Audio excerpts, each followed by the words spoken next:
12시 10분 KBS 1라디오 정관용의 시사본부.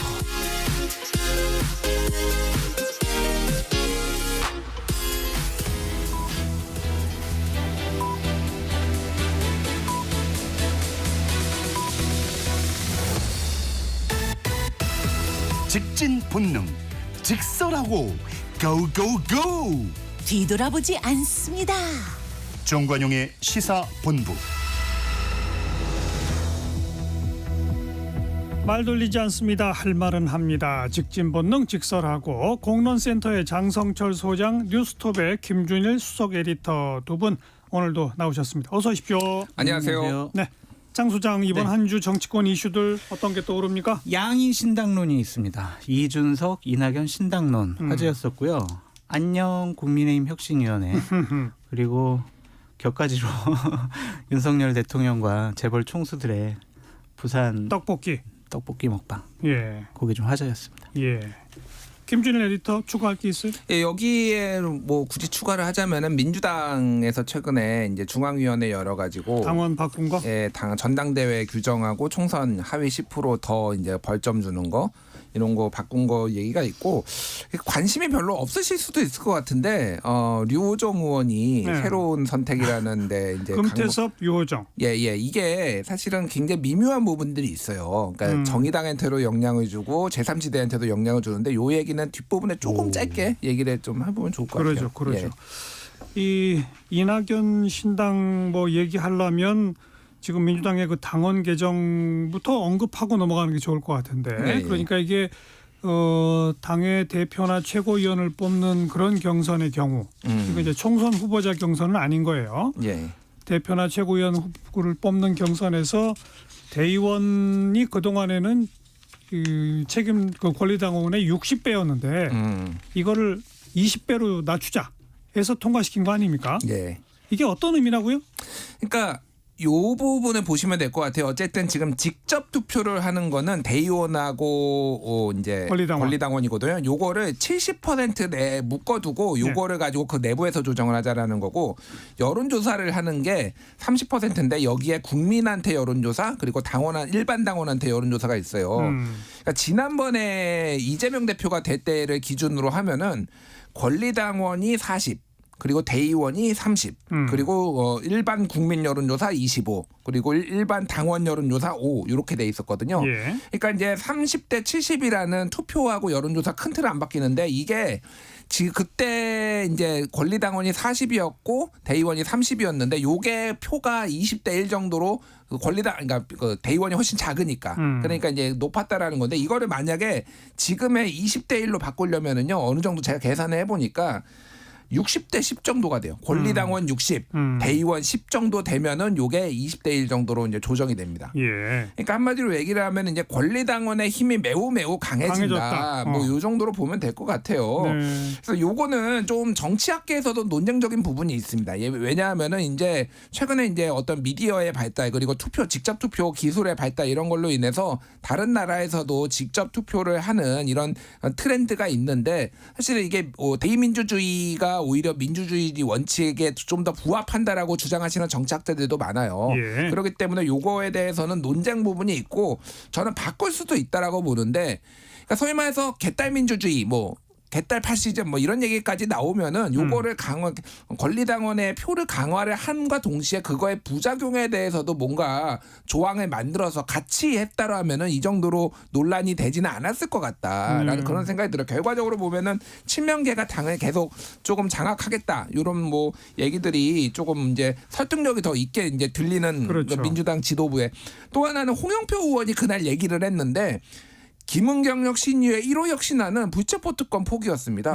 그런데 그러면 왜 이것만 올리느냐? 그렇죠. 그건 왜 다루지도 않느냐? 예. 그런데 저는 홍영표 의원의 예의가 맞다고 봐요. 그러면 그거 다루려면 다 다뤄야죠. 그러면 이것도 바꾸고 그 불체포 특권 포기는 하려면은 이미 의원들은 포기하겠다는 의원도 꽤 있었잖아요. 이재명 대표가 선택하면 되는 거거든요. 그러니까 그런 부분이 되게 명분이 없어요. 그러니까 제가 보기에는 아직도 기대를 하세요. 네.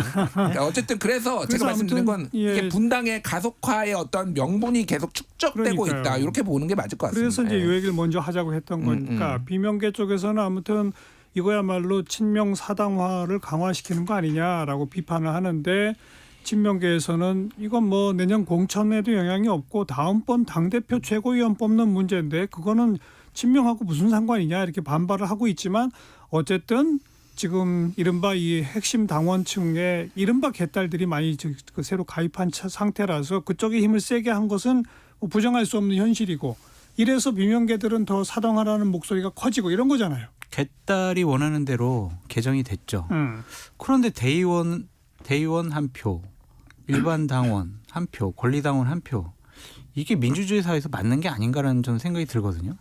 그래서 자꾸 뭐 대의원 60표, 20표 이런 식의 등가성에 어긋나는 결정을 하는 것 자체가 저는 문제가 있어 보이고 그냥 당원들을 더 많이 모집하든지 아니면은 비명계들이 본인의 명분에 맞는 여러 가지 얘기들을 통해서 당원들을 설득할 수 있는 능력을 갖춰야 되지 않을까라는 좀 생각이 들어요. 그래서 이거를 뭐 당을 장악하려고 그리고 호남 당원들이 많으니까 대의원들에게 표를 좀 더 많이 줘가지고 좀 그거를 순화시킨다. 그런 뭐 명분도 있었던 것 같은데 저는 아무리 생각해도 표를 자꾸 뭐 다른 차원에서 계산하는 거는 문제가 있다고 봐요. 한 표는 한 표죠. 아무튼 이래서 이제 분당, 신당, 창당 가능성은 커집니까? 어떻게 보세요? 그렇게 보여지고요. 김준일 대표님 말씀하신 것처럼 축적이 되고 있고 가장 결정적인 계기는 연동형, 병립형 이 선거법 개정을 통해서 뭐 그것에 찬성하지 못하는 분들은 그걸 명분으로 탈당할 가능성이 높아 보인다. 그런데 그건 소수일 것 같다는 생각도 들어요. 병립형으로 돌아갈 것이 거의 확실시되죠. 지금 이재명 대표는. 네, 거기에 반발하는 민주당 의원들이 탈당한다? 이 얘기입니까? 그런 이제 명분을 갖는 거죠. 그러니까 예를 들면은 의원들은 별로 뭐 탈당할 분은 없을 것 같은데 이낙연 전 대표라든지 원칙과 상식에 소속해 있는 몇 분들 같은 경우엔 탈당할 수 있을 것 같아요. 근데 그것이 집단화 세력화되기는 좀 어렵지 않을까라는 생각입니다. 네, 아직 완벽하게 거기로 갈지 여부는 조금 더 지켜봐야 돼요. 아, 그래요? 왜 그러냐면은, 그러니까 지도부의 이재명 대표의 생각은 조금 더 이제 그쪽으로 이제 굳은 것 같기는 한데요. 예. 의원들이 지금 약간 저항이 만만치 않아요. 그러니까 저번에 이제 한 75명 정도가 이제 연동형 고수. 예, 연동형 현재 제도를 막 이제 고수를 하면서 이제 그 위성정당 방지법을 같이 발의한 분들이 그렇죠. 한 70여 명 되잖아요. 근데 이제 쉽게 얘기를 하면은 지금 우리 뒤에도 얘기하겠지만 전체적인 판세가 민주당한테 상당히 유리해요.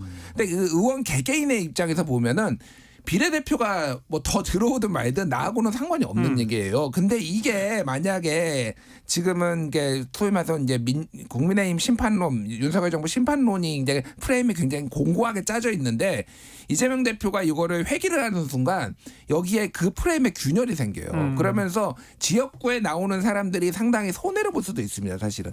왜냐하면 솔직히 그러니까 민주당 지지층 중에 죽어도 민주당을 찍는 분들이 있고요. 약간의 스윙부터 성향이 강한데 이분들의 특징이 뭐냐면은 명분 없는 선거에 그렇죠. 잘 투표를 안 하고 아예 투표를 포기해버리는 경우들이 상당히 있거든요. 그러니까 그런 식으로 해가지고 지금 지난번에 대선 아니면 지방선거도 투표율이 굉장히 민주당 지지층 투표율이 굉장히 낮아졌어요. 맞아요. 그러니까 이게 그러니까 지금 지역구에 있는 의원들 입장에서는 아니 나한테 이득도 없는데 이거를 왜 대표가 바꿔가지고 이거를 나를 위협해? 약간 이런 식의 생각들을 가지신 분들이 꽤 있어요.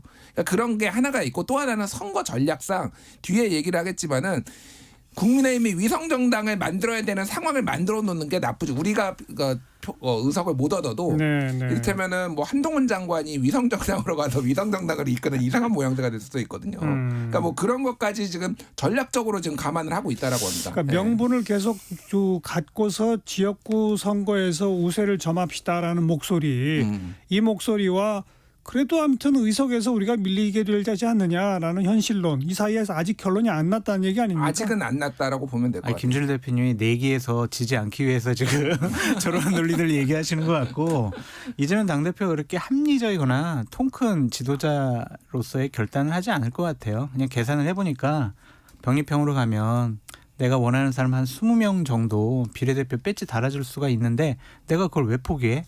이거는 내가 다음번 대선 가야 되는데 내 사람 많이 만들어야 되는데 그런 지극히 소화적인 생각을 할 것 같다. 그래서 정치 개혁이라든지 선거제도 개혁은 이재명 당대표의 눈앞에는 없는 것 없다? 같아요. 네. 그러니까 그래서 병리평으로 갈 것 같아요. 이재명 대표가 이를테면 뭐 정치 개혁 때문에 그런 게 아니라 당내 의원들의 반발이 지금 만만치 않을 거라고 제가 얘기를 하는 거예요. 예. 심지어는 병리평을 가는 게 더 낫다고 하더라도 이게 약간 분위기가 심상치 않고 왜냐면은 탈당하는 비명들한테 힘을 실어주는 거예요. 그러면 이게 선거가 예를 들면 지역구에서 3자구도 이런 거가 됐을 때 무슨 일이 벌어질지 모르는 거예요. 그러니까 그쪽의 힘을 사실은 명분을 없게 만들어줘야 되는 게 되게 중요한데 알겠습니다. 그런 부분들이 지금 그 지역구 의원들이 되게 주판화를 튕기고 있다 지금. 그래서 당내에서 과반이 못 넘을 수도 있습니다. 다시 회귀하는 거예요 지금. 이낙연 신당설에 대해서는 우리 김준일 에디터는 어떻게 생각하세요? 저는 뭐 최근에 언론 보도 보니까 이낙연 대표가 본인들의 외곽 조직한테 신당 만들어라 이런 지시까지 실무 했다. 준비를 하라고 실무 그랬죠. 준비를 하라 이런 얘기까지 했다라는 거 보면은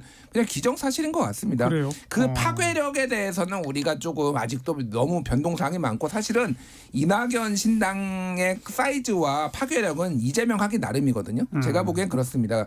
그런데 지금 그 명분이 조금씩 더 쌓이고 있는 것 같고 결과적으로 보면은 이제 여기에서 소위 말해서 빅텐트가 그려질 것이냐 이준석이나 다른 세력하고 손을 잡을 수 있는 것이냐에 따라서 굉장히 달라질 것 같은데 아직은 굉장히 조심스러운 다들 이준석 쪽도 그러고 이낙연 쪽도 그렇고 서로 뭔가 접촉을 하는 거를 남들 눈에 좀 안 좋게 비춰질 것 같아서 상당히 아예 꺼리는 듯한 그렇죠. 그런 상황이에요 지금. 근데 이낙연 대표가 어제는 좀 다른 입장을 내놓은 것 같아요. 이준석 대표 나 만날 수 있어요라고 처음으로 본인 육성으로 얘기를 했거든요. 그래서 두 분이 만나서 여러 가지 부분에 대해서는 얘기할 날이 곧 올 것 같다는 좀 생각이 들고 이낙연 전 대표는 에스컬레이터를 타고 있는 것 같아요. 그래서 점점 신당으로 가고 있는 것이 아니냐 그런 생각이 들고 네. 만약에 본인이 신당 만들 생각이 없으면 그런 보도가 나왔을 때 실무 준비를 시켰어라는 보도가 나왔을 때 아니야 나 그거 안 했어 라고 부인하는 얘기가 나와야 되는데 그런 얘기를 지금까지 안 하는 거 보면 신당은 99%. 99%. 네. 한다고 봐야죠. 이렇게 좀 국면이 전개된다고 또 읽히는 대목이 있는 게 이낙연 전 대표는 이제 이재명 체제가 사법 리스크에 의해서 뭔가 큰 타격을 입으면 그러면 내가 대체제다. 뭐 이런 어떤 포지션을 유지하고 맞아요. 있다가 또 이준석 전 대표의 경우도 어차피 윤석열 권력은 뭐 총선 이후에 급격히 약화될 수 있으니 그 다음은 결국 내가 또 다시 당권을 쥔다. 뭐 이런 포지션을 유지하고 있다가 요새는 이낙연 전 대표도 이준석 전 대표도 아니 기존의 민주당 기존의 국민의힘 말고 제3의 세력 이게 국민들 앞에 좀 필요하다. 뭐 이런 식으로 조금 입장 변화가 약간 있는 것 같아요. 그죠? 그렇게 보이고요. 저도 참 그러한 상식적이고 합리적인 분들이 모여서 호남과 영남의 지역주의를 넘어서 다당제 형태로 정치 세력이 구성이 됐으면 좋겠다라는 생각이 드는데 기존의 정치적인 문법으로 아무리 계산기를 두드려봐도 답이 안 나와요. 그러니까 성공할 가능성이 높지가 않다라는 거죠.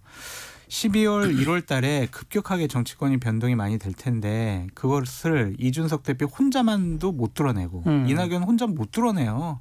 유승민 혼자 이거 할 수가 없어요. 그래서 저는 계속 눈덩이가 커지듯이 그런 작은 눈덩이들이 모여가지고 큰 눈사람 만들 눈덩이까지 서로 같이 만들어야지 따로따로 해서는 안 될 것 같다. 그래서 그러한 분들을 연결시키는 접착제로서의 어떤 분들이 노력에 의해서 좀 같이 하게 되지 않을까라는 개인적인 바람도 있고 그럴 가능성이 높다라고 말씀드립니다. 어떻게 보세요? 김준일 에디터. 저도 그러니까 이낙연, 이준석 두 사람이 어쨌든 좀 키맨 같이 돼가고 있는데 두 사람의 공통점이 있습니다. 둘 다 대표를 했고요. 당에서. 그리고 이 당은 끝났어. 이 당은 글러먹었어. 쉽게 얘기를 하면 이렇게 그냥 판단을 한 거예요. 그러니까 아까 얘기했듯이 이낙연 대표도 DJ가 발탁을 해가지고 이 당에만 그 민주당에만 30년 이상 있었던 분이잖아요. 그러니까 얼마나 애정이 있겠습니까? 그런데 저도 간접적으로 들은 거는 안 된다. 이거는 이제 끝났다. 이런 거의 그 정도의 판단을 했다라는 거예요. 이준석 대표도 마찬가지죠. 그러니까 이거는 어떤 식으로 되는지 모르겠지만 이준석 대표는 심지어는 개혁 보수 세력이 커져가지고 저쪽 보수 옛날에 반공 보수를 먹어버리겠다 이런 정도의 그래요. 본인의 어떤 포부까지 방송에서 얘기를 했어요. 아무도 못했었는데. 그러니까 뭐 아무도 그렇게 한 적이 없죠. 근데 이제 이게 사실 생물학 전략적 퇴장이라는 변수가 있기 때문에 그러니까 옛날에 반공보수의 숫자가 줄어드는 게 뭐 이런 변수가 있어요. 사실은 그런 거를 감안을 했을 때 저는 불가능하다고 보지 않고 어쨌든 지금은 그러면은 이게 계속 3당으로 갈지 아니면 지금은 그러니까 서로의 필요에 의해서 전략적으로 손을 잡을지 그거는 잘 모르겠습니다. 근데 어쨌든 지금은 저는 합칠 가능성이 상당히 높고 이낙연 대표도 그렇게 생각을 하면 이준석은 어쨌든 당을 만들겠다고 공언을 한 상황인데 이게 세력 대 세력으로 만나려면 당이 무조건 있어야 돼요. 그러니까 이낙연과 몇 명이 이준석 당에 들어가는 모습은 아니죠, 그거는. 예, 그건 아니죠. 그러니까 당을 99%라고 말씀하셨는데 저는 99.99%다 당을 만드는 게 그래야지만 이게 뭐가 됐든 설령 혼자 남는다고 하더라도 이게 뭐가 이제 이게 그림이 그려지는 거기 때문에 당은 무조건 만든다. 예. 이낙연, 이준석이 만약의 경우 합쳐서 당을 새로 만든다 그러면 총선 가도에서 민주당 쪽 또 국민의힘 쪽 어느 쪽이 더 영향을 많이 받을까요? 여론조사를 보면은 민주당 표를 뭐 많이 뺏어온다. 뭐 그러한 우리가 근데 여론조사를 기존에 그런 봤는데 여론조사도 이준석 신당만이었지 네. 이낙연 플러스 이준석 신당은 여론조사가 아직 그렇죠. 없어요. 그래서 아직 객관화된 데이터를 우리가 확인을 못 해봤는데요. 이낙연 전 대표가 어떤 새로운 세력을 만들기 전에 꼭 해야 할 일이 있습니다. 뭐죠? 김부겸, 정세균 이렇게 좀 상징적인 분들과 함께하는 모습을 먼저 보여야 된다. 그래야 본인들의 사이즈도 커지고 어쨌든 영향력도 확대되고 또한 그 분들에 대해서 기대하는 진보 쪽의 지지자분들도 함께할 수가 있다고 보여지거든요.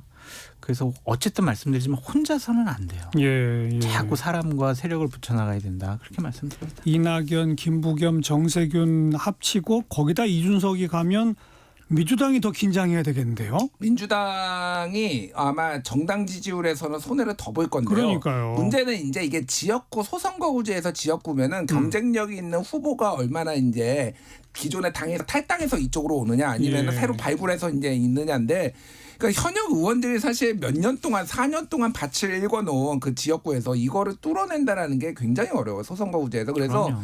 생각보다 3자 구도가 돼가지고 민주당이 타격을 받을 가능성도 있지만 일단은 저는 국민의힘에서 대구 경북에서 지금 공천 못 받는 분이 굉장히 많을 거라고 예상되거든요. 그분들이 또 대거 또 이탈을 하면서 국민의힘 쪽이 조금 더 지역구에서는 타격을 더 많이 받을 가능성이 있고 정당 지지율에서는 민주당 쪽이 좀 더 타격을 많이 받을 수가 있는데 알겠습니다. 딱 하나만 말씀드리면은 명분이 되게 아직은 저는 약하다고 생각해요. 그러니까 이낙연과 이준석이 왜 합치지? 그러니까요. 그 사람들이 보기에는 의구심이 있는데 제가 그래서 공식적으로 제안을 드릴게요.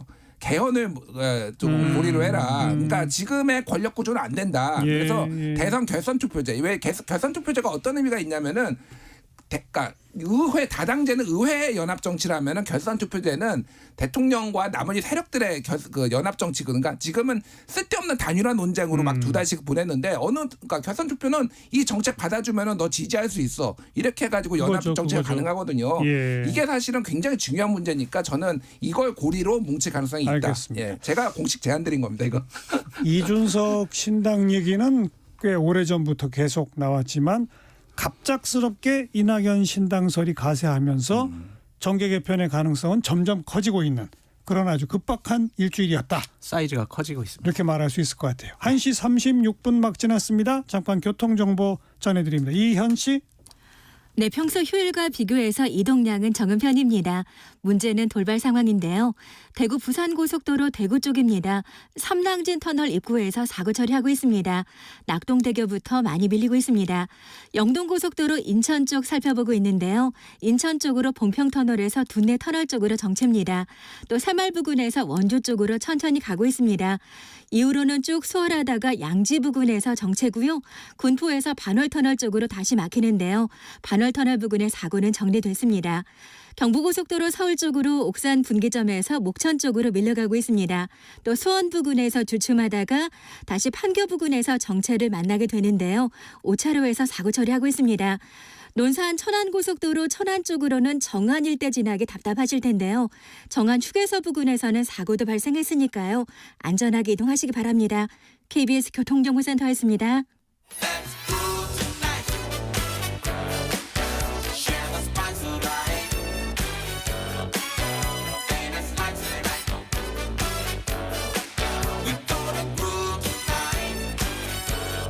국민의 MC 정관용. KBS 1라디오 정관용의 시사본부. 들어보면 달라요.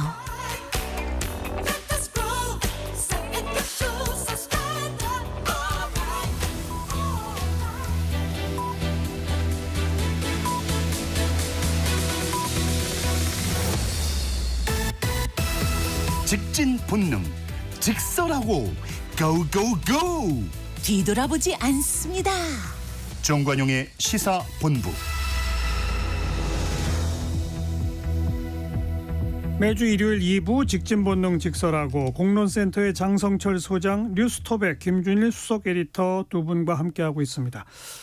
그 이재명 대표가 이낙연, 김부겸, 정세균 새 전직 총리분들이 공동 선대위정 맡아서 총선 이끌어 주세요. 이렇게 할 가능성은 없어요?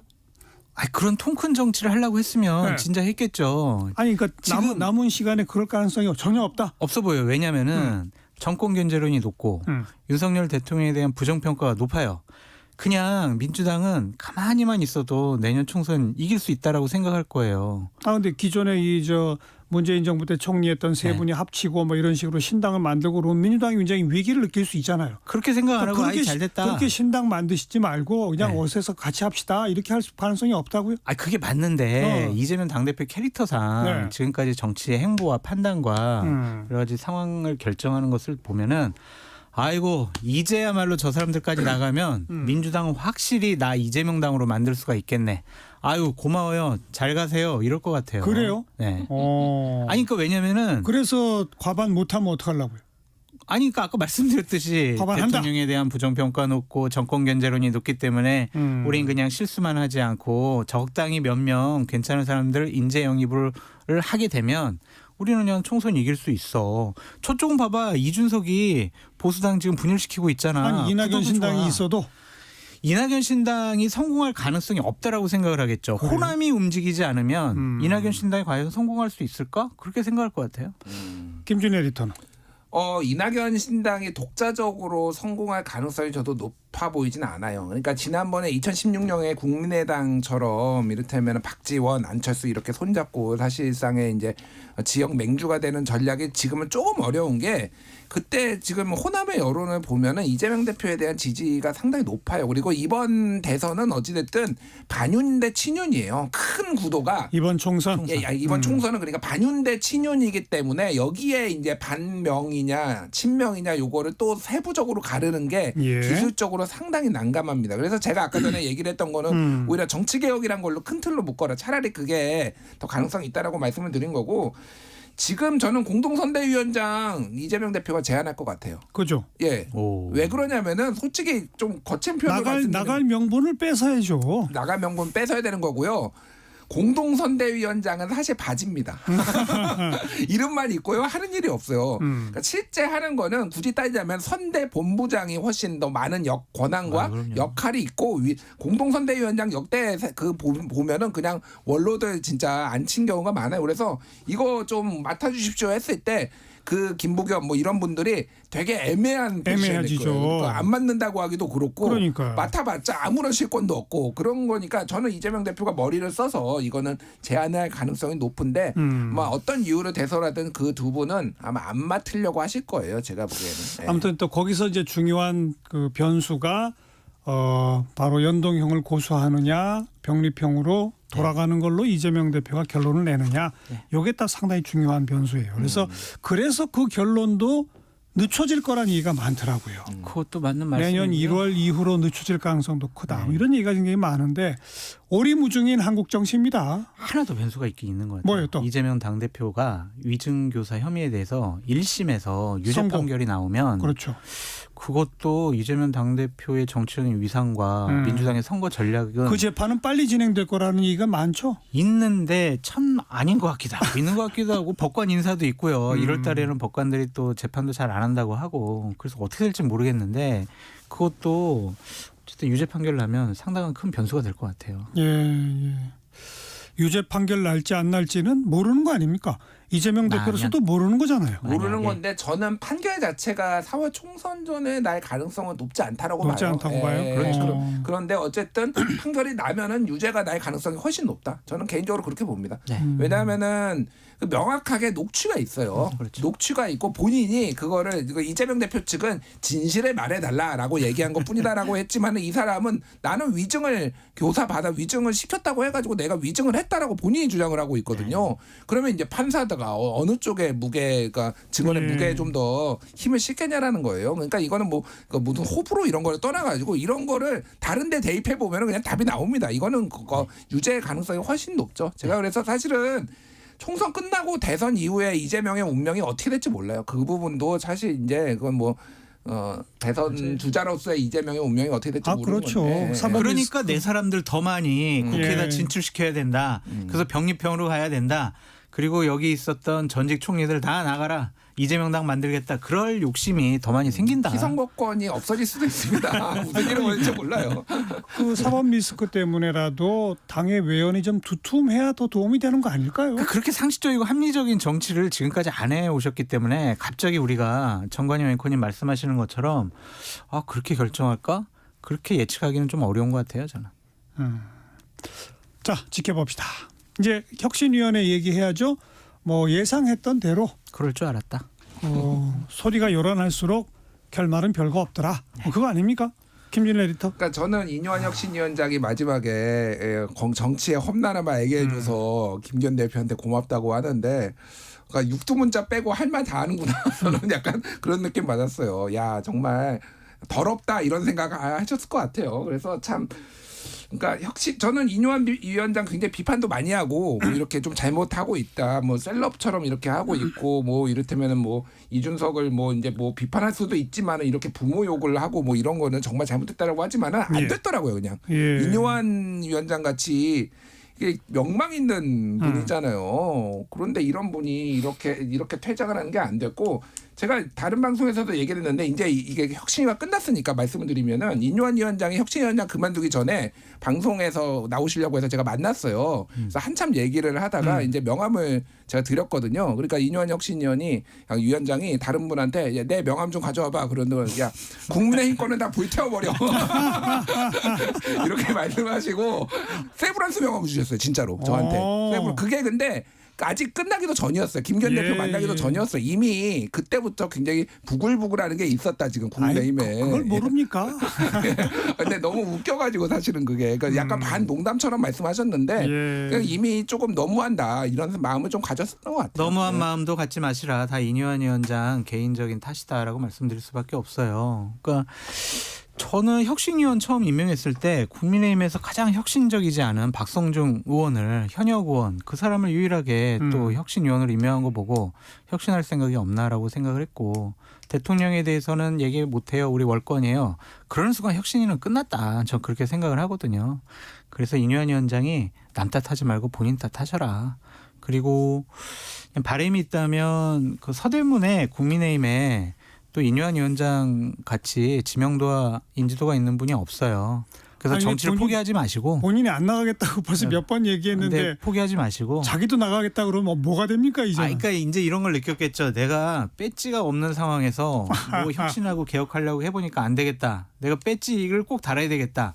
그런 현실적인 욕심이 더 생기지 않았을까라는 생각이 들어요. 그래서 이뇨한 위원장이 내년도에 6월 달에는 본회의장 안에 앉아 있었으면 좋겠다. 그런 생각도 있습니다. 저는 국민의힘에서 전략공천 오히려 영입으로 영입 인재로 해가지고 좀 모양이 이상하긴 하지만 어쨌든 갑자기 영입 인재 뭐 6호 그래가지고 인도안에서 전략공천 주는 거 나쁘지 않아요. 정말로 왜냐하면은 서대문 값도 어려워요. 지금 판세 보면은 진짜 제가 데이터들을 웬만한 서울의 지역구 다 보고 있거든요. 거의 뭐 지난번에 41대 8이었어요. 그거보다 더 안 좋습니다. 지금 그 정도인데 서대문 값에서 인요한 정도면은 저는 누가 나올지 모르겠으나 해볼 만하다 오히려. 그래서 전략적으로라도 한번 줘보는 거 나쁘지 않을 것 같아요. 국민의힘엔 나갈 분도 없어요. 정치가 아무튼 호락호락하고 쉬운 게 아닙니다. 그럼요. 이걸 다시 한번 인요한 혁신위를 통해서 확인하게 되는 것 같고요. 아까 그 정의당의 유호정 의원과 금태섭 전 의원의 결합에 대해서 예. 뭐 흥미로운 대목이 있다? 그게 뭐죠? 그러니까 몇 가지 포인트가 있는데 일단 유호정 의원이 이제 그 정의당 내에서 이제 의견 그룹이라고 하는데 여기 세 번째 권력이거든요. 예. 그러니까 쉽게 얘기를 하면은 제3지대랑 손을 잡아야 된다라고 얘기를 해왔던 분들이에요. 그러니까 정의당 내에서의 이제 분파들이 녹색당하고 손을 잡아야 된다. 아니다. 진보당하고 손을 잡아야 된다. 아니다. 제3세대의 예를 들면은 이준석하고도 손을 잡아야 된다. 예, 예. 거기에 이준석은 아니지. 그래. 금태섭 정도는 잡을 수 있지. 뭐 요 정도 막 여러 가지 갈래들이 있는데 이 세 번째 권력이 대표적으로 이게 장혜영, 류호정 그리고 조성주 이런 분인데 장혜영은 당 잔류를 선언하고 이쪽으로 탈퇴를 했어요. 그래서 지금 당에서 정의당으로 이제 출마를 할 거고요. 류호정 의원이 여기에 들어왔다라는 게 미묘한 부분이 있어요. 왜 미묘하냐? 두 가지 부분에서 미묘한데 하나는 지금 그 류호정 의원이 당 적을 계속 정의당으로 앞으로 계속 가져가겠다라는 거예요. 탈당을 안 하고. 탈당을 안 하고. 그러니까 저는 이게 정치 도의상으로 맞느냐. 예를 들면은 내가 정치적 진로를 모색하는 것과 그리고 내가 이미 창당을 선언했어. 그러면은 이건 탈당을 하는 게 맞죠. 근데 본인이 내년 1월까지 뭐 2월까지도 얘기가 나오는데 계속 당적을 가져가겠다라는 거예요. 이거 월급을 그러니까 당 본인의 주장은 설득을 하겠다라는 거예요. 당내 정의당 사람들 더 데리고 갈 사람을 설득을 하겠다라는 건데 이게 맞는 방법인가? 비례대표라서 탈당하면 의원직을 상실하기 때문에 예. 그거 아닌가요? 저는 그건 이해를 해요. 그런데 그거는 이를테면 모색을 할 때는 그렇게 할 수도 있어요. 근데 창당을 하겠다라고 말을 그러니까요. 하는 순간은 예. 탈당을 하는 게 원칙이죠. 그래서 당연하죠. 정의당이 지금 뒤집어졌습니다. 그것 때문에 지금 정의당이 그래서 뒤집어졌는데 그거를 좀 지켜봐야 될 것 같고 이게 어떤 거냐면은 금태섭은 이준석하고 합치기 원해요. 근데 이게 노이즈가 이렇게 생겨버리면은 합치기가 어려워질 수도 있어요. 이준석하고. 그러니까 어떻게 이렇게 쓰면서 새로운 정치를 하겠다는 사람들 이런 구태 정치를 하고 있느냐. 류호정이 이런 여론이 이제 생길 수도 있단 말이에요. 그래서 이게 제3지대가 결합하는데 약간 변수가 될 수도 있겠다. 그리고 또 하나는 내년에 3월의 기준으로 이제 정당 보조금이 나오거든요. 예. 그런데 이제 한석이라도 더 있고 없고가 여러 가지 이제 문제 아니 뭐 그 얘기까지는 좀 그렇고. 그러니까 아무튼 왜 그래 류호정은 출당시켜주길 원하는 거예요. 네, 근데 네, 당에서는 네. 그럴 생각이 없고 정의당도 지금 아쉬운 게 많기 때문에 여러 복잡한 지금 변수들이 생겼습니다. 금태섭, 유호정이 이준석과 또 합치고 게다가 뭐 이낙연, 김부겸, 정세균 이건 무지개 연합도 아니고 좀 어려울 거예요. 거기까지 다 합치기는 상상이 좀 안 되네요. 뭐 그 정도 하고요. 그 아까 잠깐 언급한 윤석열 대통령과 재벌 총수들의 떡볶이 그건 왜 언급을 하셨어요? 대단히 부적절하고 잘못됐다라고 생각이 듭니다. 그러니까 부산 엑스포라는 국가적인 여러 가지 사안들에 대해서 재벌 회장들과 국가의 권력 그리고 대통령이 함께 외국에 다니면서 유치 활동한 것은 좋아요. 예. 그건 당연히 해야죠. 근데 하지만 실패했잖아요. 그리고 부산 지역 지지율이 좀 위태위태하다 떨어진다. 이러한 판단 때문에 재벌 회장들까지 시장에 데리고 와서 같이 떡볶이 먹는 모습 보여주고 부산을 위해서 많은 일을 해주실 거죠? 이렇게 얘기하는 게 맞나? 이거는 권력의 횡포가 아니냐 그런 좀 생각이 듭니다. 무슨 저 그 재벌 총수들이 참여해야 하는 부산에 무슨 회의가 있었던 거 아닌가요? 떡볶이 회의가 있었죠. 아 근데 돼지국밥도 뭐. 진짜 이거 솔직히 말이 안 얘기를 돼요. 하면은 누구 머리에서 이 아이디어가 나왔는지 제가 좀 알아보고 싶고 잘랐으면 좋겠어요. 그분. 이 여론 진짜 안 좋아. 농담이 아니라 그리고 지금 윤석열 대통령이나 윤석열 정부가 워낙 지지율이 안 좋으니까 뭐만 해도 안 좋아요. 근데 이거는 왜 안 좋았냐면은 그러니까 진짜 아무런 이벤트가 없었습니다. 네. 아무런 이벤트가 없는데 무슨 거기 가가지고 회의가 없었다고요? 예, 그러니까 그냥 재벌 총수들이 그냥 옆에 들러리 서는 뭐가 있었죠. 뭐 있었는데 제가 까먹었는데, 그러니까 그게 제가 보기에도 명분이 전혀 없어 보이는 거예요. 왜 이 사람들이 이걸 가서 이걸 하고 있지? 그러니까 거기에서 떡볶이 먹고 있고 이재용 그 삼성전자 회장은 이렇게 쉿 하는 이런 사진이 있었거든요. 이거를 두고도 굉장히 많은 해석이 있었어요. 그러니까 검지 손가락을 이렇게 들어가지고 입에 대고 쉿 하는 이런 게 사진이 찍혔어요. 근데 그게 무슨 해석을 놨다고요? 나도 여기 오고 싶어서 온 게 아니야. 에이 그게 아니고 자꾸 시민들이 이재용 하니까 대통령 예전이니까 그러니까 여러 가지 해석이 있었다. 그러니까 이재용을 연호하니까 윤석열 대통령이 불쾌해서 뭐 그렇게 이재용 부회장이 조금 그러니까 염려한 것도 있는데 중요한 거는 너무 여론이 안 좋습니다. 이거 진짜로. 아유 너무해요. 이거는 진짜로. 있을 수 없는 일이 벌어. 예. 그래서 왜 이런 걸로 해서 지지율을 만회하려고 하는지 조금 잘못된 방식이다. 일단은 이거를 뭐 그러니까 이게 정의롭다 안 정의롭다가 중요한 게 아니라 이거는 옛날 구태 방식이고 그냥 전두환 생각납니다. 저는 이런 거 보니까. 예. 그 정치 권력과 재벌 총수들의 관계가 이게 옛날 같으면 뭐 30대 재벌 총수 한 자리에 다 모아가지고 회의하고 이런 게 뭐 비일비재했었잖아요. 근데 요새는 그런 것까지는 좀 역관계가 변하지 않았나 싶었는데 또 그렇지도 않은가 봐요. 재벌에 대한 수사도 있을 수 있고요. 또한 뭐 세무조사도 있을 수 있고 그런 거에 대한 두려움이 있지 않을까라는 좀 생각이 들어요. 그래서 자꾸 이러한 모습 보이는 것이 과거로 회귀가 아니냐. 그래서 권력을 행사하고 누리고 이런 것들에 너무 즐겨 하시는 것이 아니냐. 그런 걱정이 좀 듭니다. 그래서 김준일 대표님이 결정한 사람 자르라고 하는데 만약에 대통령께서 재벌 회장들 다 좀 저 부산으로 모셔라고 했을 때 그걸 아무 말도 하지 못한 참모들 있다면 그분들은 참모로서 자격이 없는 거 아니냐. 그런 생각도 듭니다. 아니라고 해야죠. 다 잘라야 돼 그럼. 너무해요 이거는. 너무해요. 네. 직진본능 직설하고 오늘 여기까지 하겠습니다. 공론센터의 장성철 소장, 뉴스톱의 김준일 수석 에디터 두 분 수고하셨습니다. 고맙습니다. 감사합니다. 12월 2023년 연말기획 따뜻한 대한민국 아름다운 동행 어제부터 지금 방송해드리고 있죠. 어제 첫 번째 시간은 40년 전 이 남북 이산가족 잡기 만남을 통해서 극적인 만남을 한 국민남매 초청해서 사연을 들어봤고요. 다음 주 토요일은 효녀 가수로 유명한 현숙 씨 그리고 한양대학교 병원장을 지내신 윤호주 교수님 이 두 분의 아름다운 동행에 대한 사연을 다음 주 토요일 16일 낮 12시 10분부터 듣도록 하겠습니다. 효녀 가수와 한양대학교 병원장 출신 왜 아름다운 동행일까요? 궁금하시죠? 듣겠습니다. 다음 주 토요일 12시 10분 기대해 보시도록 하죠. 고은이 이정란의 사랑해요 함께 들으면서 마무리 짓고요. 저는 다음 주말 또 뵙겠습니다. 안녕히 계세요. 감사합니다.